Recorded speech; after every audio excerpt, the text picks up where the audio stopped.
8% பாதிக்கு இறங்கிய சீமானின் ஓட்டு வங்கி. சிக்கலே அங்கேதான். இப்ப டார்கெட் 2029. சீமான் போடும் கணக்கு. நாம் தமிழர் கட்சியின் வாக்கு வங்கி இந்த தேர்தலில் கடுமையான சரிவை சந்தித்துள்ளது. தாவேக தலைவர் விஜயின் அரசியல் வருகையால் இளைஞர்கள் மற்றும் நகர்ப்புற ஓட்டுகள் பெருமளவில் கைமாறியதே சீமானின் இந்த சரிவுக்கு முக்கிய காரணமாக பார்க்கப்படுகிறது.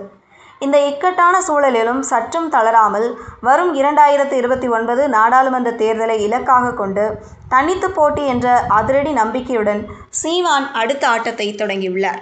தமிழக அரசியல் களத்தில் மாற்று அரசியல் என்ற ஒற்றை தாரக மந்திரத்தோடு தனித்து களம் கண்டு வந்த நாம் தமிழர் கட்சிக்கு நடந்து முடிந்த தேர்தல் களம் மிகப்பெரிய ஒரு அரசியல் பாடத்தை கற்றுக் கொடுத்துள்ளது என்றே சொல்லலாம். கடந்த 2010 தொடங்கப்பட்டது நாம் தமிழர் கட்சி. தலைமை ஒருங்கிணைப்பாளர் சீமான் தலைமையில் 2016 ஆண்டு முதல் தேர்தல்களில் நேரடியாக போட்டியிடத் தொடங்கியது. அடுத்த ஆண்டு நடந்த சட்டமன்ற தேர்தலில் 234 தொகுதிகளிலும் தனித்து களம் கண்டு 1.1% வாக்குகளை மட்டுமே பெற்றது. அப்போது ஒரு இடத்தில் கூட வெற்றி பெறவில்லை என்றாலும் சீமானின் மேடை பேச்சுகளும் தமிழ் தேசிய முழக்கங்களும் இளைஞர்களை ஈர்க்க தொடங்கியது உண்மை. அடுத்து வந்த 2019 நாடாளுமன்ற தேர்தலில் தமிழ்நாடு மற்றும் புதுச்சேரியில் உள்ள 40 தொகுதிகளிலும் ஆண் பெண் இருபாலருக்கும் சரிபாதி என தலா 20 தொகுதிகளை ஒதுக்கி புதிய அரசியல் புரட்சியை கையில் எடுத்தார் சீமான். இந்த மக்களவைத் தேர்தலில் நாம் தமிழர் கட்சிக்கு 3.9% வாக்குகள் கிடைத்தன.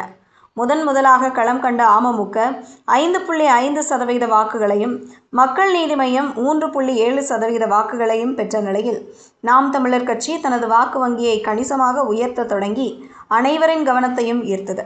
இதற்கு பிறகு கடந்த 2021 ஆண்டு நடந்த சட்டமன்ற தேர்தலில் நாம் தமிழர் கட்சி 6.61% வாக்குகளை பெற்று அசத்தியது.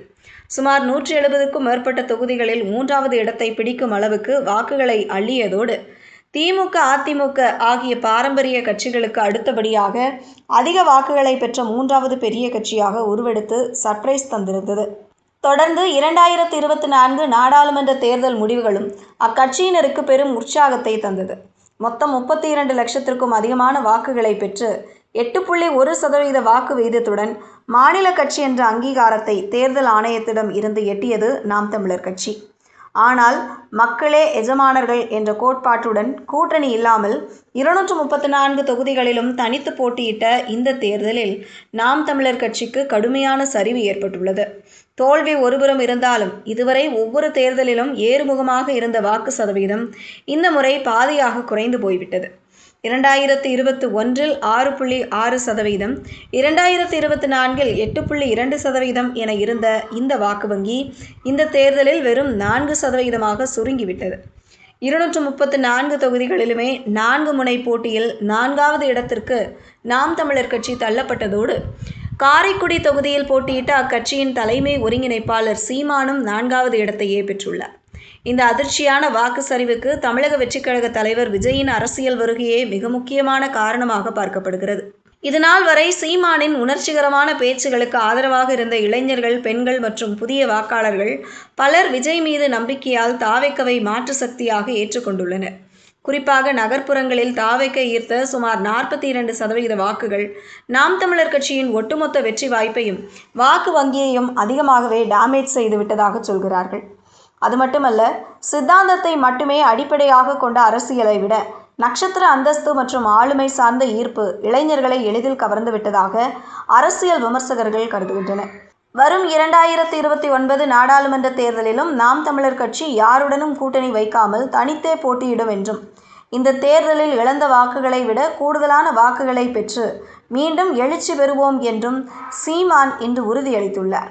சீமான் தந்திருக்கும் இந்த உறுதியானது நாம் தமிழர் தம்பிகளுக்கு மிகுந்த உற்சாகத்தை தந்து வருகிறது.